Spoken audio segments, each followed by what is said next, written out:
سیدنا خالد ابن ولید رضی اللہ تعالیٰ عنہ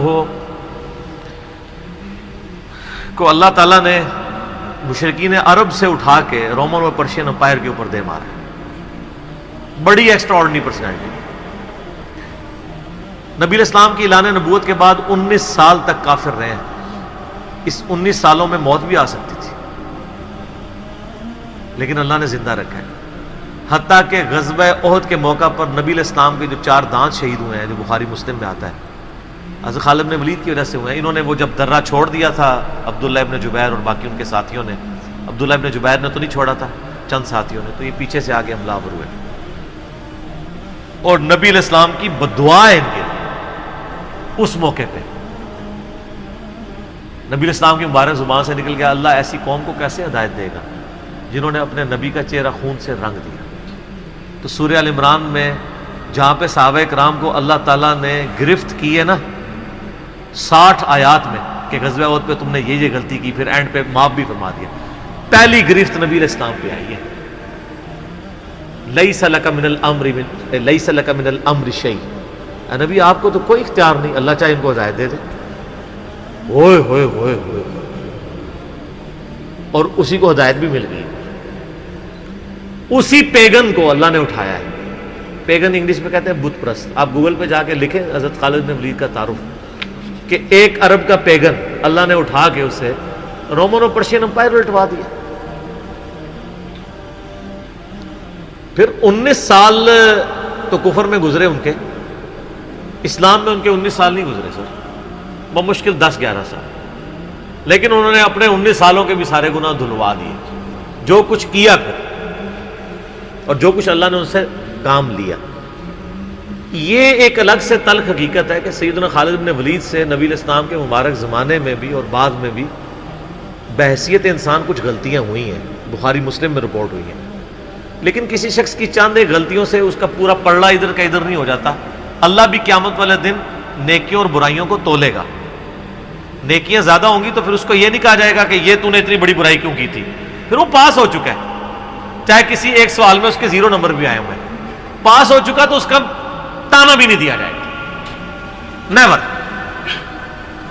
تو 2-4 واقعات کو لے کے اس طریقے سے کسی بندے پہ چڑھائی کرنا یہ بالکل زیادتی والی بات ہے. سیدنا خالد بن ولید سیف اللہ ہے, اس میں کوئی شک نہیں ہے. صحیح بخاری میں جو یہ حدیث کہتے ہیں نا, یہ حدیث بڑی مشہور ہے. غزوہ موتا کے موقع پر آپ کو پتہ ہے نبی علیہ السلام نے رومن امپائر کی طرف اپنا ایک ایلچی روانہ کیا تھا, خط بھیج کے. اس ایلچی کو قتل کر دیا گیا تھا اور اس وقت ایلچی کا قتل اعلان جنگ ہوتا تھا.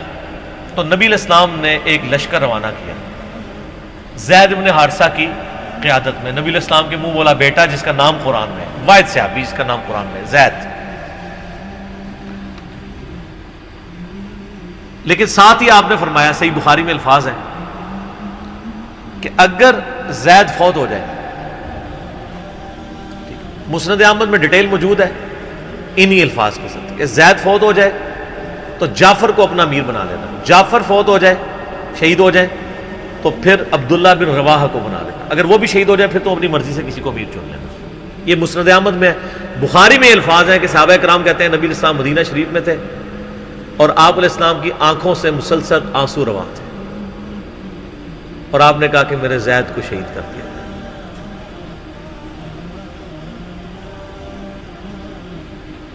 اب مسلمانوں کا پرچم جعفر نے تھام لیا. جعفر بھی حضور کے لاڈلے سے آپ کو پتہ ہے, جعفر طیار حضرت علی کے بھائی, جن کے بارے میں بخاری میں آتا ہے کہ ان کے 2 بازو کٹ گئے تھے تو آپ علیہ السلام فرمایا میں نے اسے جنت میں اڑتے ہوئے دیکھا, اللہ نے اس کو 2 پر دے دیے.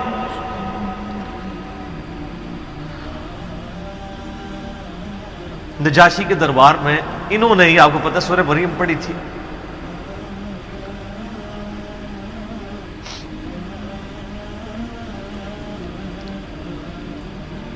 پھر آپ نے فرمایا کہ جعفر کو شہید کر دیا گیا. اب عبداللہ ابن رواحہ نے پرچم تھام لیا. پھر آپ نے فرمایا اسے بھی شہید کر دیا گیا. پھر آپ نے فرمایا اب اللہ کی تلواروں میں سے ایک تلوار کو مسلمانوں نے اپنا امیر چن لیا, اور میں اللہ سے امید کرتا ہوں اللہ تعالیٰ اس کے ہاتھ میں فتح دے گا, اور فتح ہو بھی گئی.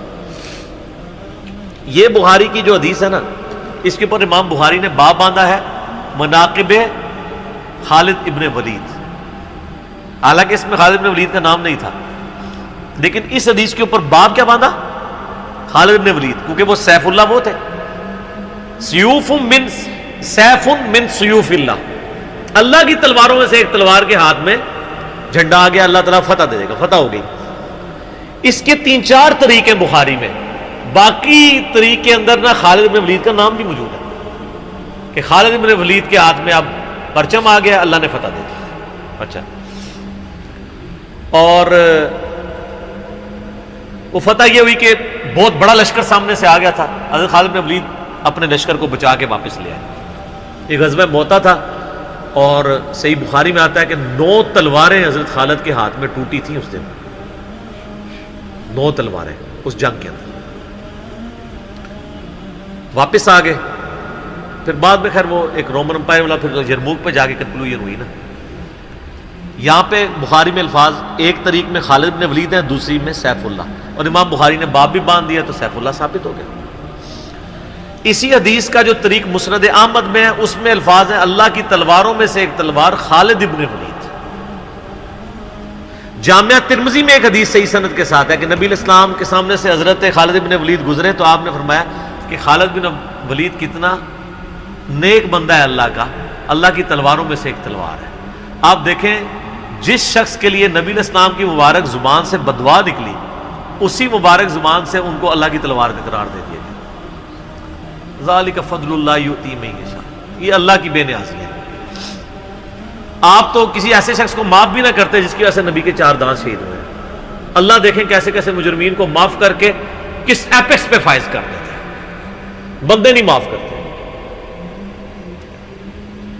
اس طریقے سے صحیح بخاری میں حدیث ہے، حضرت عبداللہ ابن عباس کہتے ہیں کہ مجھ سے سیف اللہ خالد ابن ولید نے خود یہ حدیث بیان کی، تو بخاری میں خود سیف اللہ لقب عبداللہ ابن عباس نے، کہ ایک دن حضرت خالد ابن ولید نبی علیہ السلام کی بیوی سیدہ میمونہ جو کہ میری خالہ بھی ہیں حضرت عبداللہ ابن عباس، ان کے ہاں نبی علیہ السلام کے پاس بیٹھے ہوئے تھے، تو انہوں نے بھونی ہوئی دب لا کے رکھی، عربی میں دب کہتے ہیں، دال با دب، اردو میں ہم اسے وہ گو، ویسے گو کا لفظ اپروپریٹ نہیں ہے، سانڈا لفظ ہے اصل میں، چھپکلی سے تھوڑی سی بڑی ہوتی ہے، حلال ہے کیونکہ یہ سبزی خور ہے، ہاں یہ سبزی خور ہے، عربی بڑے شوق سے کھاتے ہیں گو، دب کہتے ہیں۔ آپ یوٹیوب پہ بھی دب لکھیں نا تو پوری عربیوں کی ویڈیوز کھل جائیں گی۔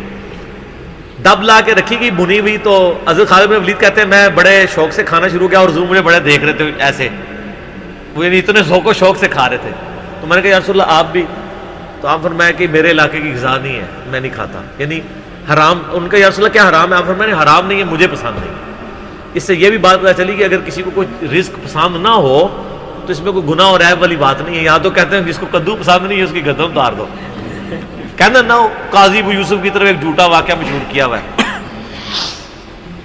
وہ اللہ نے یعنی اتنی چیزیں اس لیے بنائی ہیں نا، کسی کو ایک چیز پسند ہوگی کسی کو دوسری، تو اس میں بھی سیف اللہ کے الفاظ ہیں۔